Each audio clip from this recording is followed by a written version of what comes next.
Olá, é um prazer poder contribuir com o primeiro simpósio brasileiro de biogeografia. Inicialmente, eu gostaria de agradecer o convite da comissão organizadora, em especial quem fez o convite, a professora doutora Leonice Seulin Dias. Meu nome é Priscila, sou geógrafa, mestre e doutora em geografia e fui orientanda no doutorado pelo professor Dr. Raul Borges Guimarães. Em geral, eu trabalho com a geografia da saúde em vários aspectos. Espero que o que venha a ser abordado aqui possa contribuir com o debate proposto no evento. Eu vou falar um pouco sobre alguns estudos de caso que relacionam a biogeografia com a geografia da saúde a partir de estudos que foram realizados pelo grupo de pesquisa que coordeno. Agora eu vou habilitar aqui a apresentação.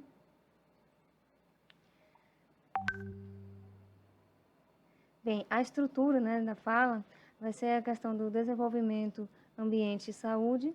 Posteriormente, eu falarei um pouco sobre essa relação da tríade com a biogeografia e com a geografia da saúde e trabalharei alguns estudos de caso. Quando a gente fala no desenvolvimento, ambiente e saúde, a gente precisa se remeter à década de 80. Então, na área da saúde, começaram a entender que o ambiente ele condiciona o padrão de saúde de uma população e surge aí a questão da saúde ambiental. Várias categorias foram relacionadas ao campo da saúde ambiental, segundo a Organização Pan-Americana de Saúde. Então, a gente tem aqui a avaliação e gerenciamento de riscos, desenvolvimento sustentável, informação para decisão, mudanças climáticas, saneamento ambiental e saúde do trabalhador.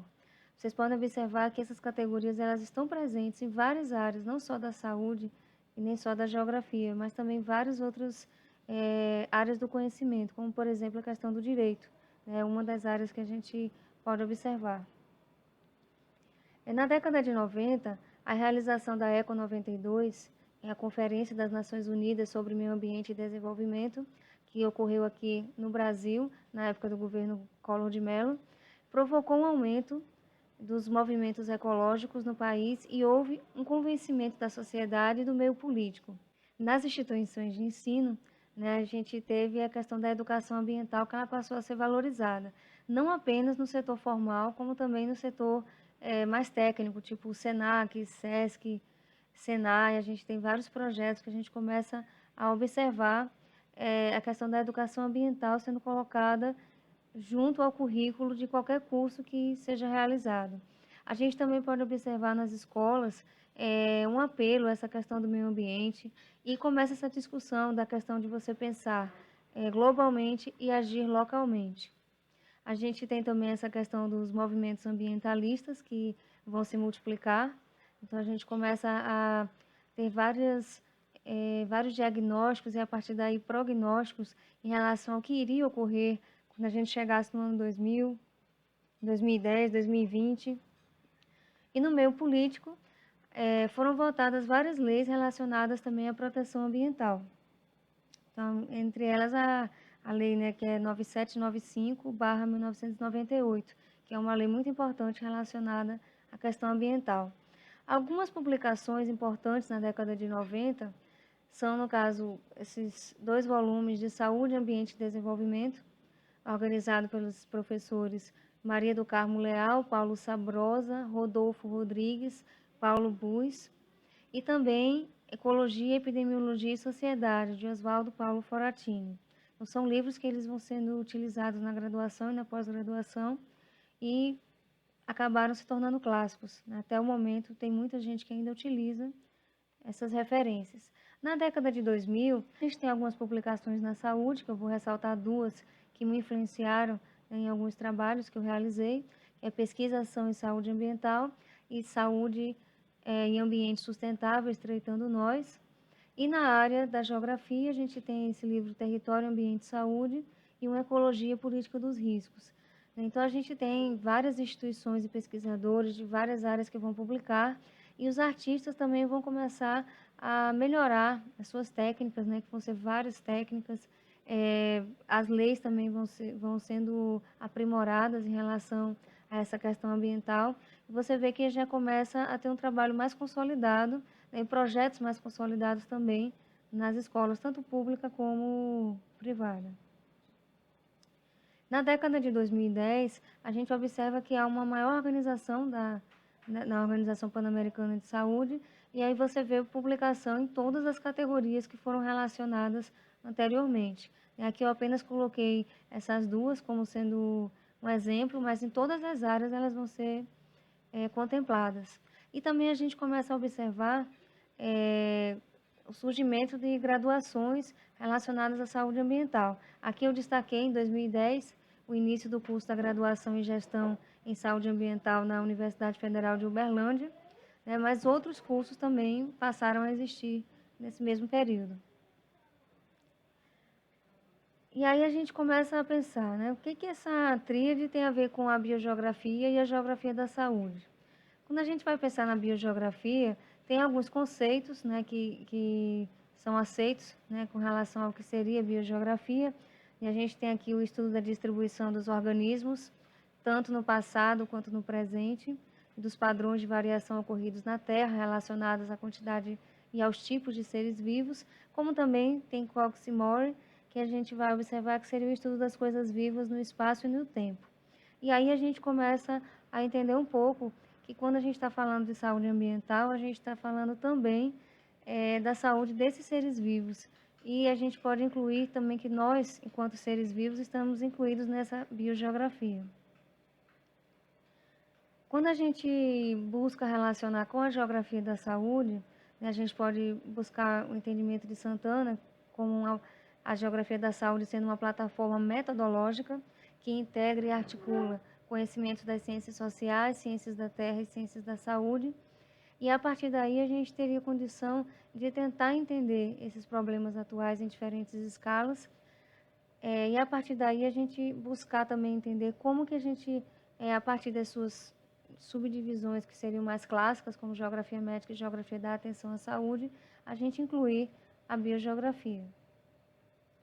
Na geografia médica, né, então, dentre as preocupações estão exatamente as morbidades que têm a ver com a questão dos animais, né? Então, a gente teria as denominadas zoonoses, né? Então, são várias as zoonoses que a gente poderia estar colocando aqui.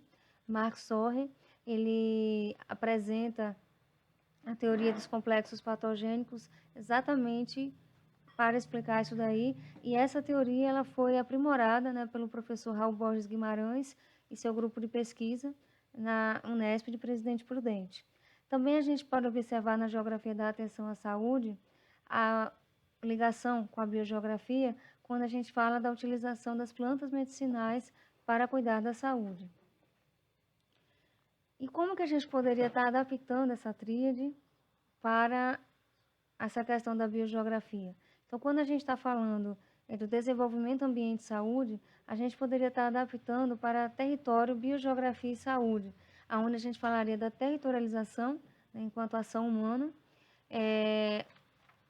considerando dentro os impactos ambientais, os impactos nos seres vivos de um modo geral, e aí a gente estaria incluindo o ser humano, e também essa questão da saúde, a interferência na saúde dos seres vivos. E aí a gente está incluindo, claro, o ser humano também. Com relação aos estudos de caso, uma coisa que eu quero logo ressaltar seria o local, o objeto de estudo, né, que a gente utilizou, que foi Campina Grande, né, o município de Campina Grande. Campina Grande é um município do estado da Paraíba, que fica localizado no nordeste do Brasil.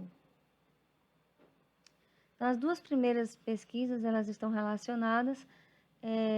A primeira é políticas públicas para a erradicação de morbidades relacionadas ao Aedes aegypti em Campina Grande.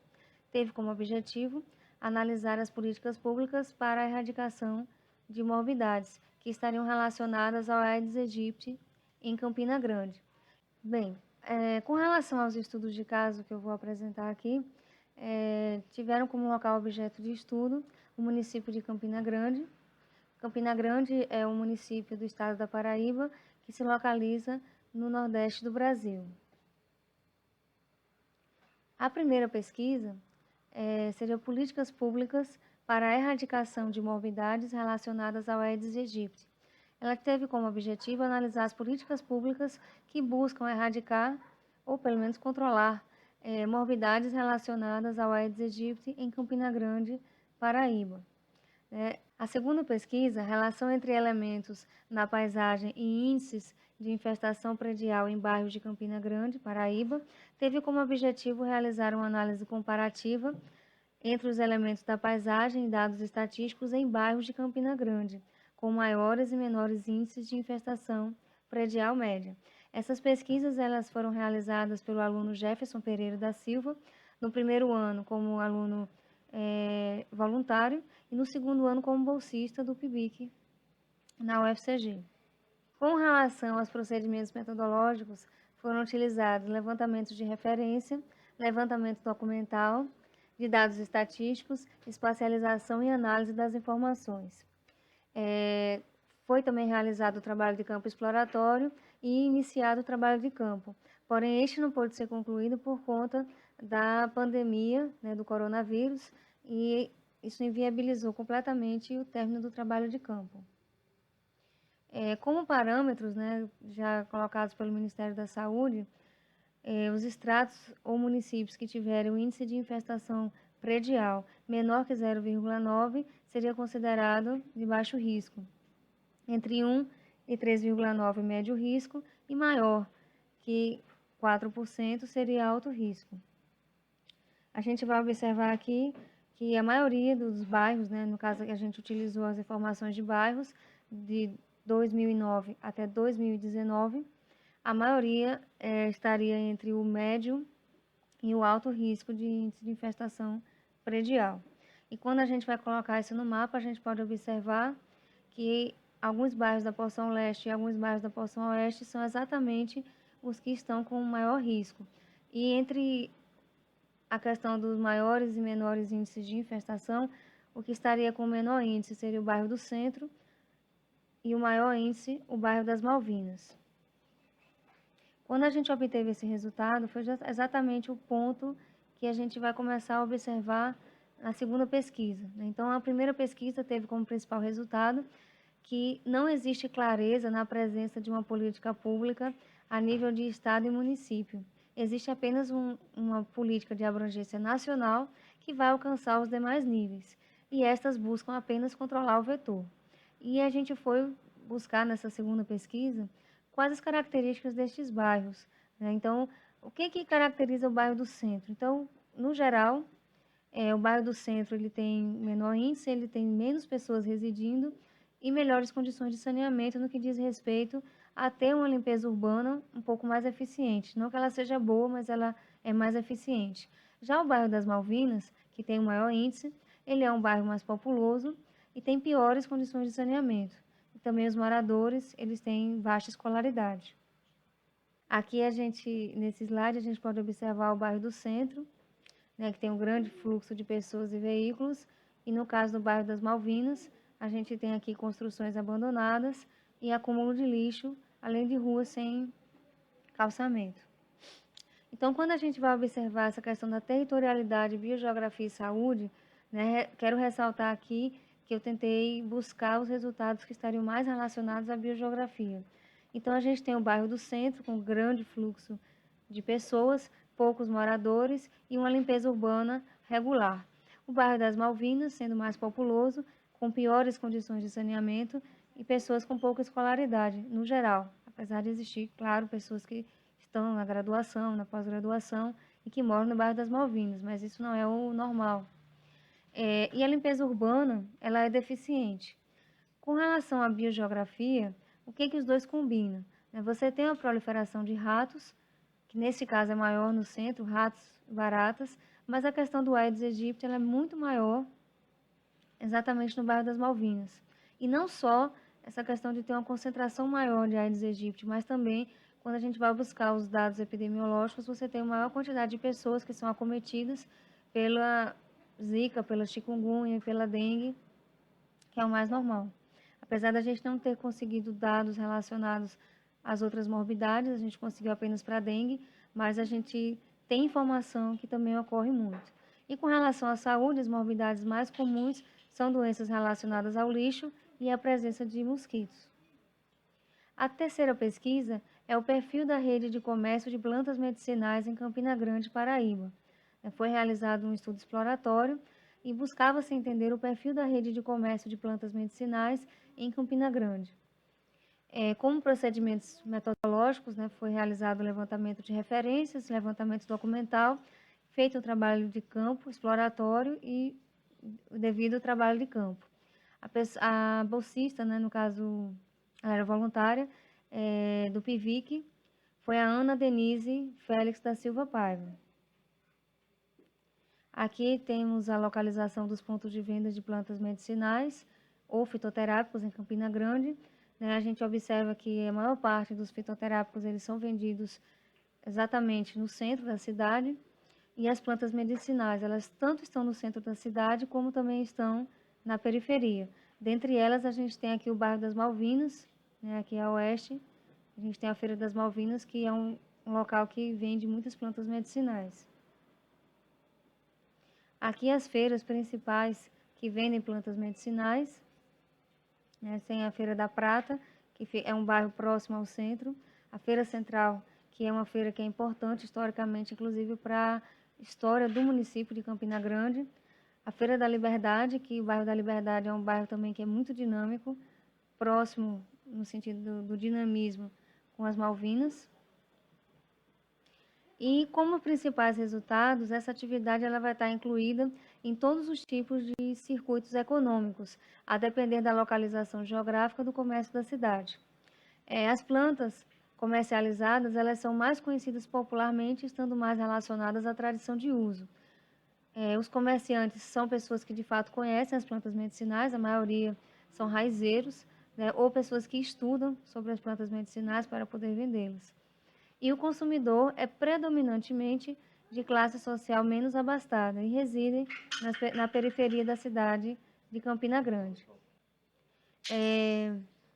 Com relação aos principais resultados que a gente poderia estar relacionando com a biogeografia, a gente teria como territorialidade a venda das plantas medicinais. Então, você tem vários lugares na cidade em que essas pessoas elas se apropriam do território e elas passam a vender essas plantas medicinais em mercados públicos, feiras livres e arcas.